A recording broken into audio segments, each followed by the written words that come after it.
Every tradition has to start somewhere, and for the iconic white wedding dress, the massive, multi-tiered cake, and the very idea of a royal wedding being a huge public party, the story really begins with the 1840 marriage of Queen Victoria and Prince Albert. This wasn't just a ceremony.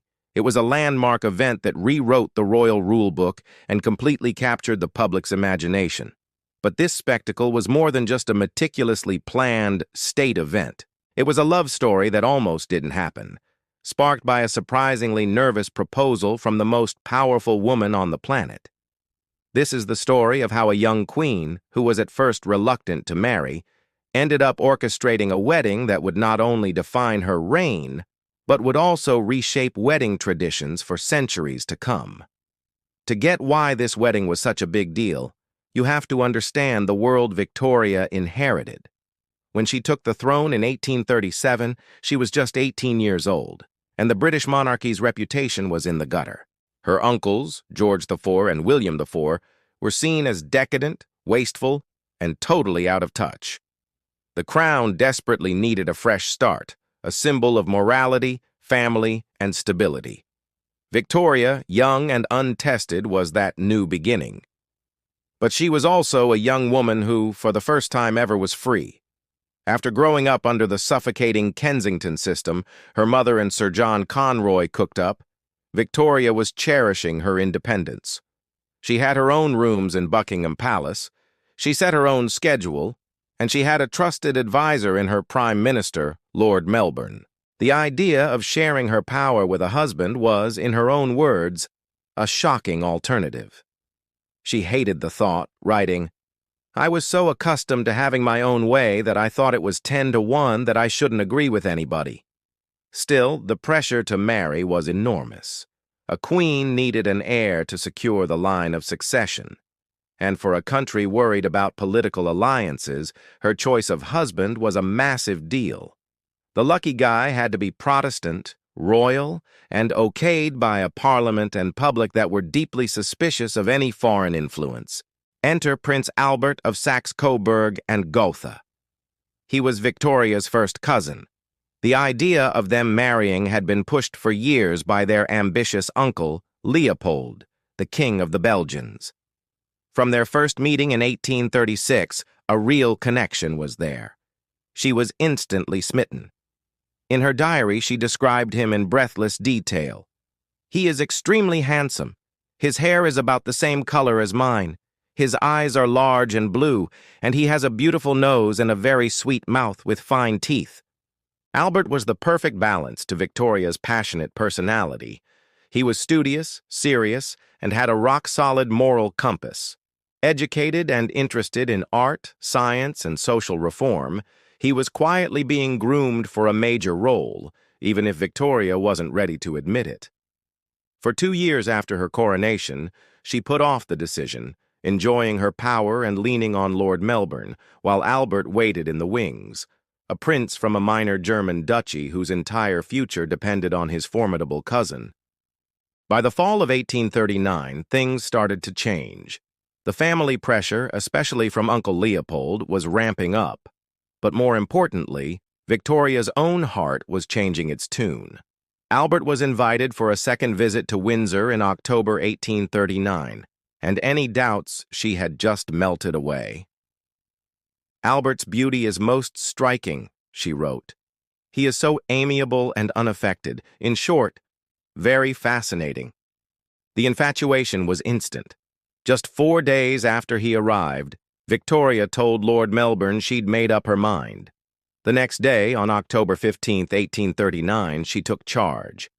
Royal protocol meant a reigning monarch couldn't be proposed to. They had to do the asking.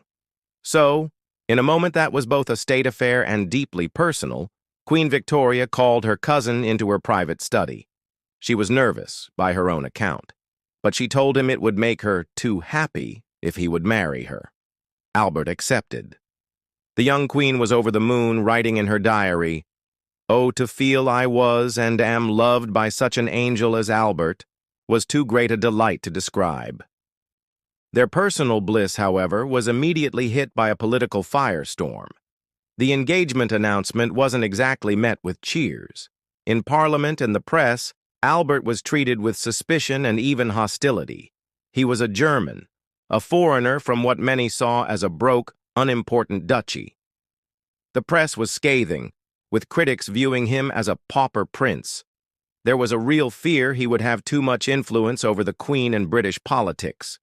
This anger came to a head during the debate over his annual income. The government proposed giving him $50,000 a year, the standard for previous royal consorts. But a coalition of opponents, looking to weaken the government, shot it down. In a move meant to humiliate both Albert and the Queen, they successfully cut his allowance to $30,000. Victoria was furious. Then there was the issue of his title. Victoria wanted a high status and a clear role for Albert, but Lord Melbourne warned her that Parliament would fight it. He remained simply His Serene Highness, Prince Albert of Saxe-Coburg and Gotha. The lack of a defined role and the public backlash were deeply wounding. He was walking into a marriage in a country where many saw him not as a partner, but as a foreign meddler. Facing all this political negativity, Victoria and her team made a brilliant move.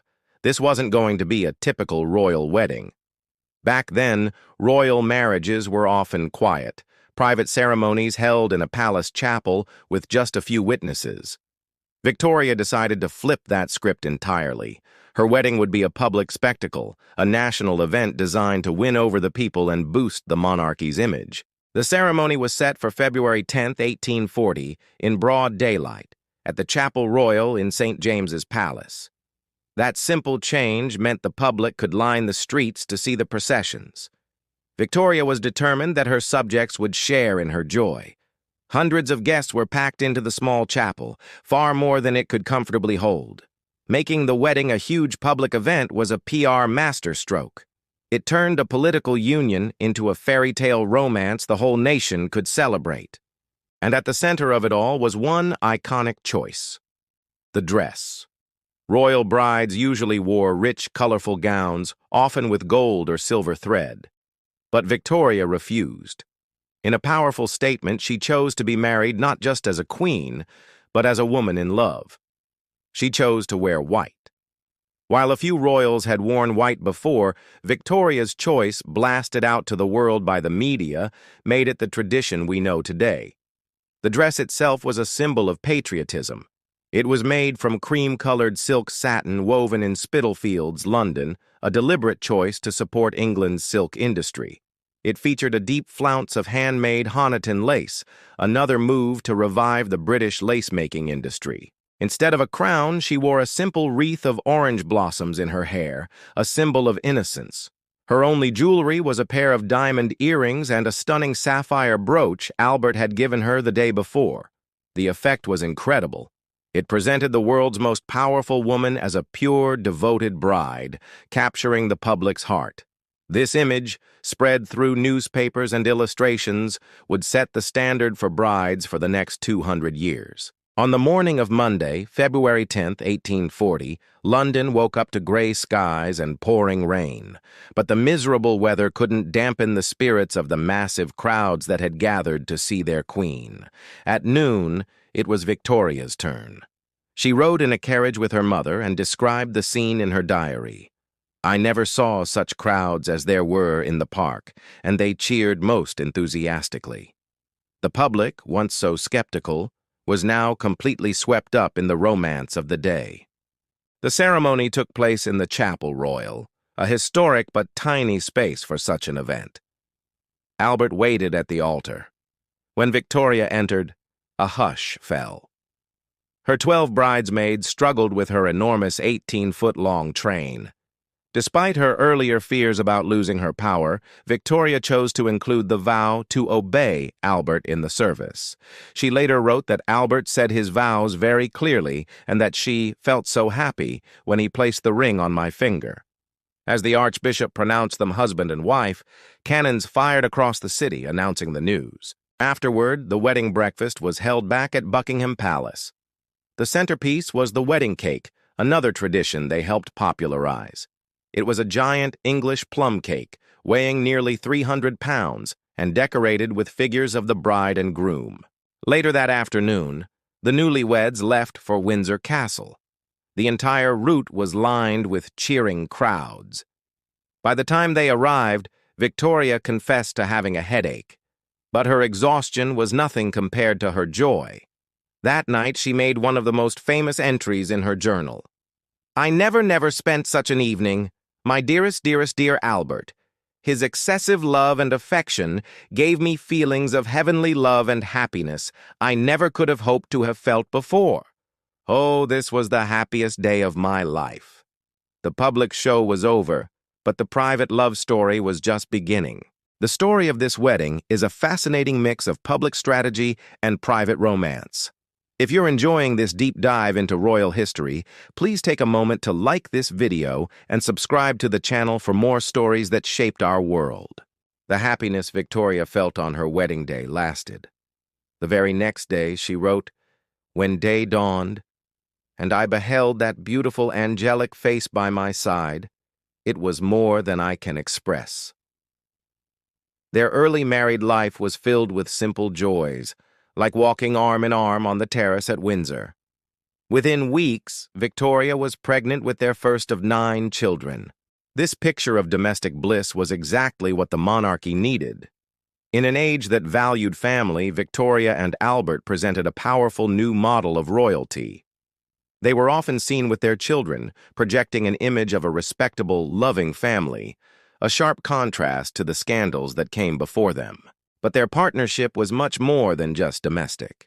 At first, Albert struggled with his poorly defined role. He was the Queen's husband, but he had no official power.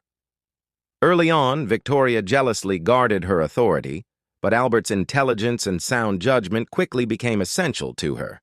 Soon, he had moved his desk next to hers.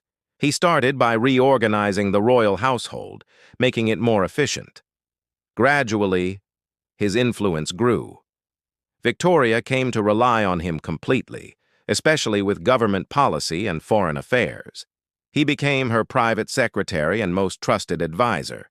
He encouraged her to rise above politics, helping shape the modern role of a constitutional monarch. He was, for all intents and purposes, king. In 1857, Victoria formally recognized his crucial role by granting him the title of Prince Consort. Their partnership was also a cultural force. They were both passionate about arts and science. Together, they championed new technologies like photography.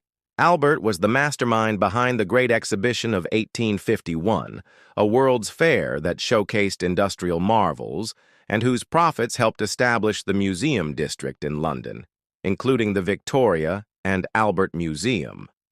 They also popularized traditions like the Christmas tree, a German custom Albert brought to Britain. Their shared passions left a permanent mark on British culture. The wedding of Queen Victoria and Prince Albert was so much more than a royal ceremony. It was a pivotal moment that deliberately remade the monarchy for a new era. It was a PR masterclass that turned political anger into public adoration. It gave us the tradition of the grand public royal wedding, a national party meant to connect the crown and its people. It launched the global phenomenon of the white wedding dress, turning one queen's personal choice into a universal symbol of marriage. And it kicked off one of the most famous and influential partnerships in history. The love match that started with a nervous proposal in a castle room didn't just secure the British throne, it created the blueprint for the modern monarchy. What do you think is the most lasting legacy of Victoria and Albert's wedding? Let us know in the comments below. And for more historical deep dives, don't forget to subscribe and hit the notification bell so you never miss a new video. Thanks for watching.